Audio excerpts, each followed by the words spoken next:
Winders when humanity left the Galactic Council, the universe was thrown into chaos. Commander Daeho Kim looked out from the observation deck of Earth's embassy ship. The massive crystalline towers of the Galactic Council's headquarters glittered against the backdrop of 3 setting suns. After 200 years of human membership in the Council, today would mark their final day. "Are the documents ready?"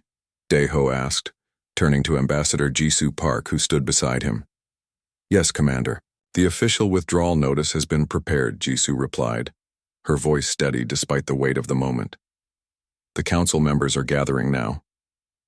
Daeho straightened his navy blue uniform and checked his reflection in the glass. At 53, his hair showed streaks of gray, but his eyes remained sharp. He had spent 20 years representing humanity's interests, watching as their innovations were repeatedly dismissed or restricted. "Let's not keep them waiting," he said. They walked through the gleaming corridors of the Council headquarters.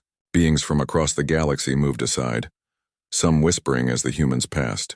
Most species towered over them, the jellyfish-like Mirren floating 3 meters above, the reptilian Tavak with their impressive height. Yet despite their physical advantages, many watched the humans with something like fear. The main chamber, doors opened automatically. Hundreds of delegates from 53 species sat in circular tiers. The 7 elder races occupied the highest positions, species that had been spacefaring when humans were still learning to make fire. "Commander Kim, Ambassador Park," announced the Council speaker, a tall, blue-skinned Illyrian.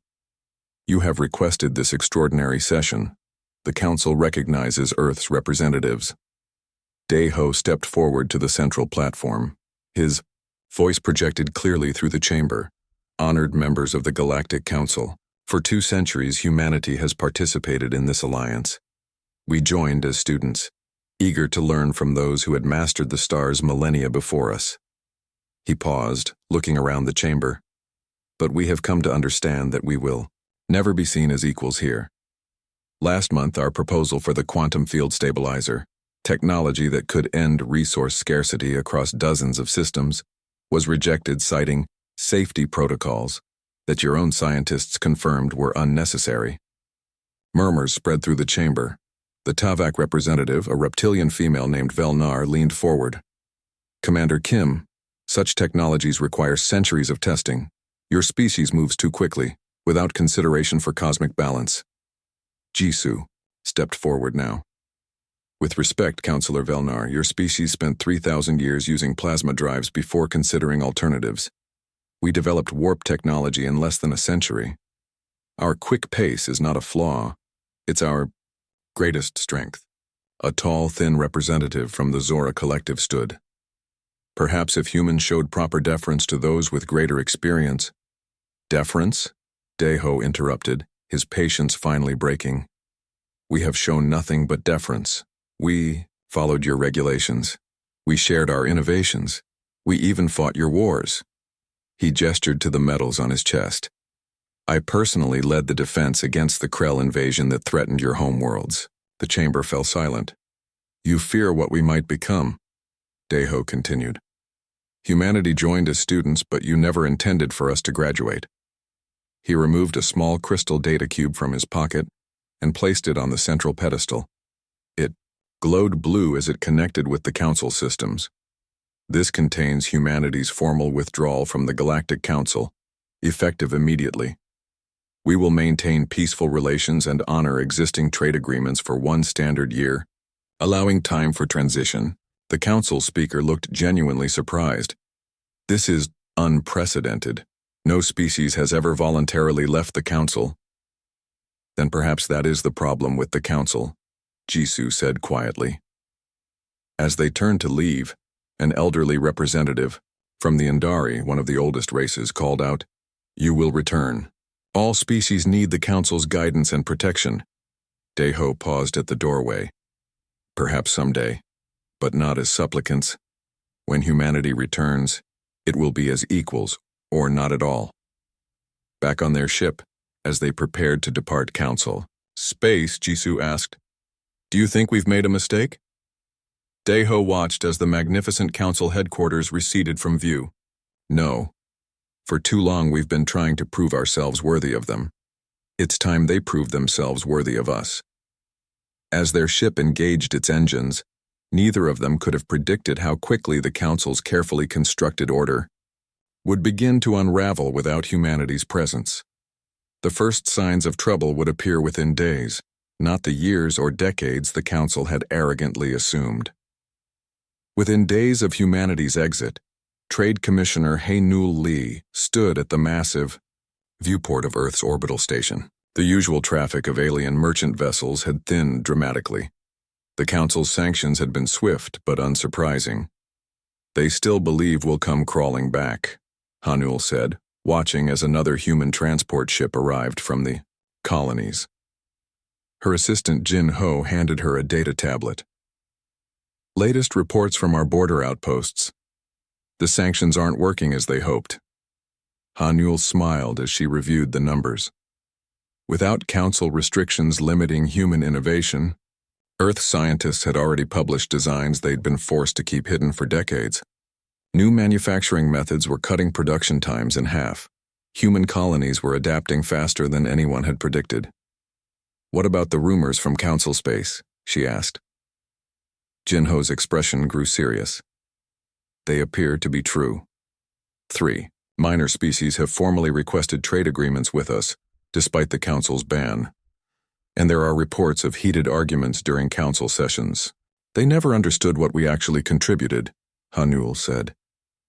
On the other side of the galaxy, Fleet Admiral Sunwoo Choi received an urgent message aboard his flagship, the Dauntless. His communications officer looked pale. "Sir, we're receiving distress calls from the neutral trading post at Proxima Station.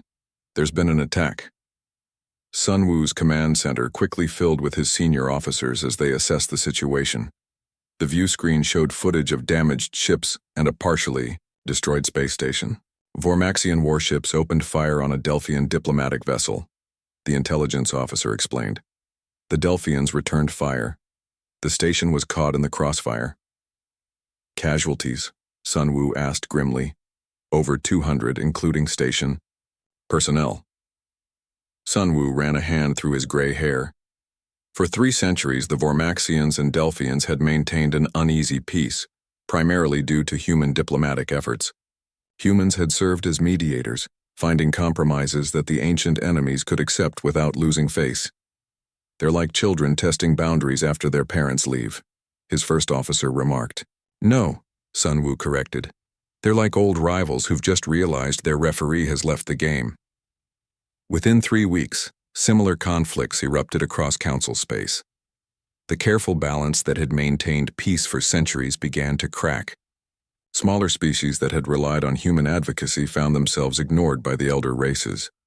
Trade routes that humans had kept safe became dangerous, as pirates sensed opportunity in the growing chaos. In a secure meeting room in Seoul, Earth's leaders gathered to discuss the unfolding situation. President Yoon-mi Cho addressed the assembled officials. "The Council has formally requested that we reconsider our withdrawal," she announced. "Hae-Nul," Lee scoffed. "After imposing sanctions, they must be desperate." "They are," confirmed Foreign Minister Tae-Won Park. "Our intelligence suggests that 4 more conflicts have broken out along their borders. The Council peacekeeping forces are stretched thin without our ships." Admiral Sunwoo leaned forward. "They never realized we were the glue holding them together. They thought our value was in our obedience. They're learning otherwise." President Cho nodded slowly. "What do we do with this information?" "Nothing," Hae-Nul suggested. "Let them feel our absence. Their arrogance has consequences." "But innocent beings are dying," argued Minister Park. "Then, let the Council solve it," Sunwoo said firmly. "They've claimed superior wisdom for millennia. Let them prove it." The meeting was interrupted when an aide rushed in. "Madam President, we're receiving an emergency transmission from the Prometheus. Captain Yoon-ji Kang reports they've discovered something at the edge of explored space, something the Council kept secret from us." The room fell silent as the recording played. Captain Yoon-ji's face appeared, her expression grave. "We found evidence of an ancient containment field showing signs of failure. The Council has been containing some kind of threat out here for thousands of years, and from what we can tell, They needed human neural patterns to help maintain it. That's why they invited us to join in the first place. President Cho looked around the room at her advisors' shocked faces. It seems, she said quietly, that the council needs us far more than they ever admitted. And now they're about to learn exactly what humanity's absence truly means for the galaxy. Captain Yoon-ji Kang stood on the bridge of the exploration vessel Prometheus, staring at the swirling darkness visible through the main viewport. After 6 months of independent exploration beyond council space, they had discovered something the council had hidden for centuries. "What exactly am I looking at, Dr. Yoon?" she asked her science officer. Min-ho Yoon adjusted his instruments, his normally calm face showing rare concern. "It's a containment field, Captain. Massive in scale. It's holding back something. The energy readings are unlike anything in our databases.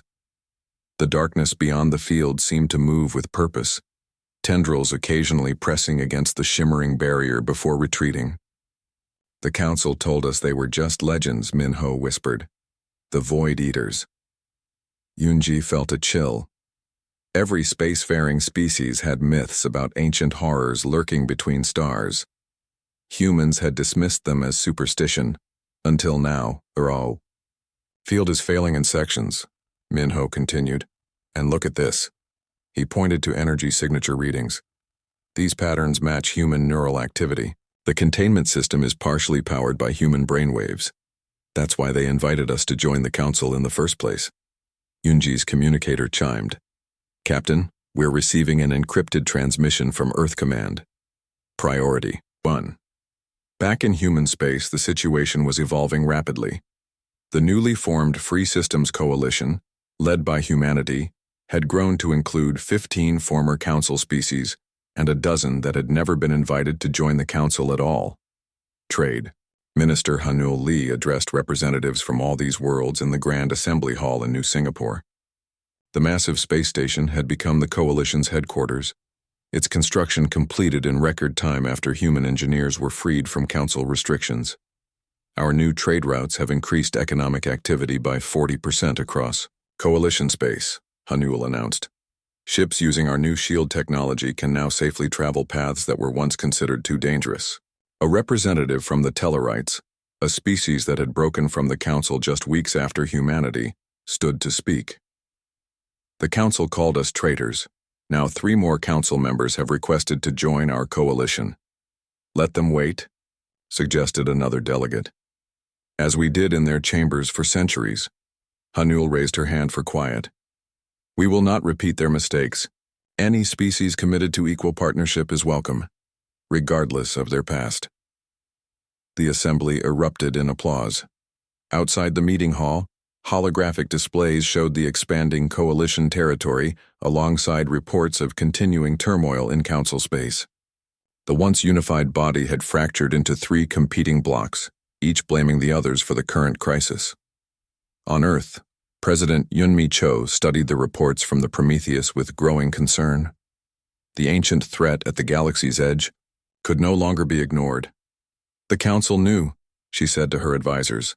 "They knew and they used us." Fleet Admiral Sun Woo nodded grimly. "They needed our neural patterns to strengthen their containment field. Without enough humans in council space, the barriers are weakening. And they're too proud to admit it," added Foreign Minister Tae Wan. A communication officer interrupted. "Madam President, we're receiving a direct request from the council speaker. They're asking for an emergency meeting." Yoon-mi smiled thinly. "After 6 months of sanctions and silence, now they want to talk. Tell them we'll consider their request." 2 days later, in a small meeting room on neutral territory, Yoon-mi faced the council speaker across a simple table. The tall Allurian looked diminished somehow, the usual confidence replaced by barely concealed desperation. "The situation at the Galactic Rim cannot wait for political reconciliation," the speaker said. "The containment field requires human neural signatures to maintain stability." "Why didn't you tell us this from the beginning?" Yoon-mi asked. 200 years of partnership, and you hid the real reason you wanted us in the council." The speaker looked away. "We feared what would happen if humans understood their importance.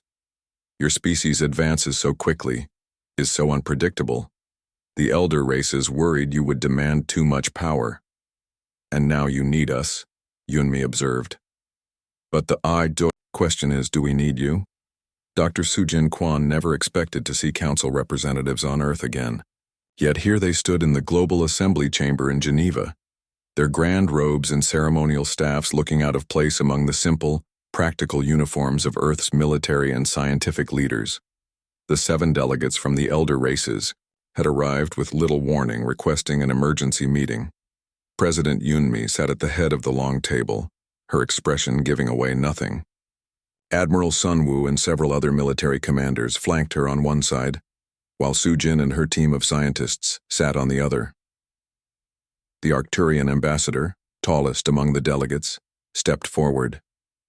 His skin shimmered with a blue-green light that pulsed in time with his words. The Void Eaters have consumed 3 systems already, he admitted, his voice lacking the superiority that had once been standard in council communications. Our methods of containment required specific capabilities that your species uniquely possesses. Sujin glanced at her datapad, which showed the latest readings from the galactic rim. The Prometheus had sent regular updates on the containment field's deterioration. You mean you need our brainwaves, she said directly. You've known all along that human neural patterns strengthen the barriers holding back the Void Eaters. The delegates exchanged uncomfortable glances. Yes, admitted the Arcturian. When we first encountered your species, we discovered that human thought patterns generate quantum resonances that reinforce the ancient containment technology. The builders designed the system that way before they vanished from our galaxy. The builders? Asked President Yunmi. Another secret you kept from us. The oldest delegate, a Mirren whose translucent body floated above the floor, moved forward. The builder. Were the first intelligent species in our galaxy. They left behind technologies we still do not fully understand. The containment field was their final gift, protecting us from what lies beyond. Sujin stood up and walked to the main display. She pulled up her team's latest findings. We've been studying the data from the Prometheus. Human neural patterns don't just strengthen the field, they're the key component. The builders must have seen something in our minds, something they predicted would evolve millions of years after they were gone. That is our conclusion as well, the Arcturian admitted. Without enough humans in council space regularly interacting with the maintenance stations, the field has weakened beyond critical levels. Admiral Sunwoo leaned forward. And now you want our help, after imposing sanctions and treating us like children for centuries? The meeting was interrupted by an emergency alert. All screens in the room switched to a live feed from the colony on Proxima Centauri B. The transmission showed chaos, people running, buildings collapsing, and a strange darkness spreading across the landscape. "This is Governor Taejun Park," shouted a man whose face appeared briefly on screen. "Something's coming through. It's like nothing we've ever—" The transmission cut off. The room fell silent. Proxima Centauri was humanity's first extrasolar colony, home to over 3 million people. President Yunmi looked at the council delegates, her eyes hard. "It seems the decision has been made for us.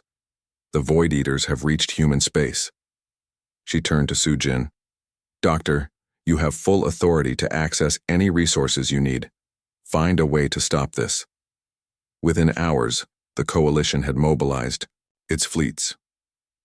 Admiral Sunwoo's flagship led the response to Proxima Centauri, while Sujin and her team worked around the clock with council scientists. After 3 days without sleep, Sujin made a breakthrough.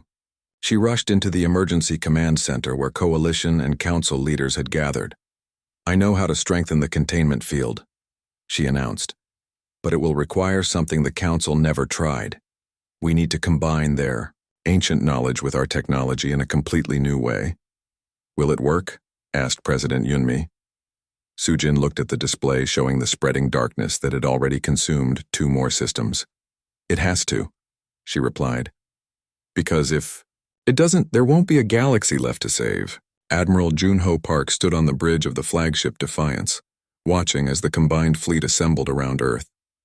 Nearly 5,000 ships filled the view screen, vessels from the Coalition, the Council, and even independent worlds that had never joined either alliance. It was the largest gathering of spacecraft in galactic history. Fleet status report, Junho ordered, his voice steady despite the weight of responsibility.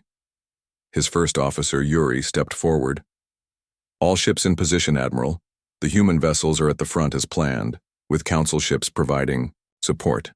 Dr. Sujin's devices have been distributed to all command vessels.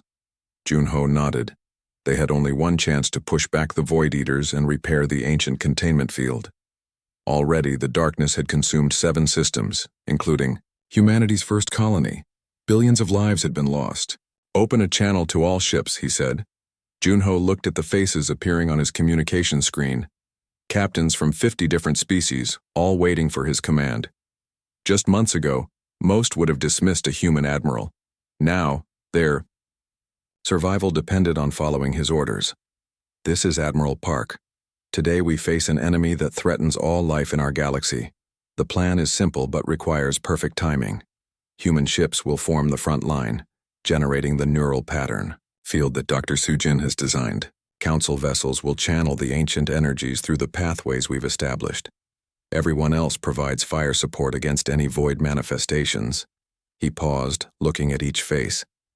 The old divisions between us, human, council, independent, mean nothing now. Today we are simply the living against the void. Commence operation. The massive fleet moved as one toward the galactic rim where the darkness waited. As they approached, sensors detected massive energy disturbances as the Void Eaters sensed their presence.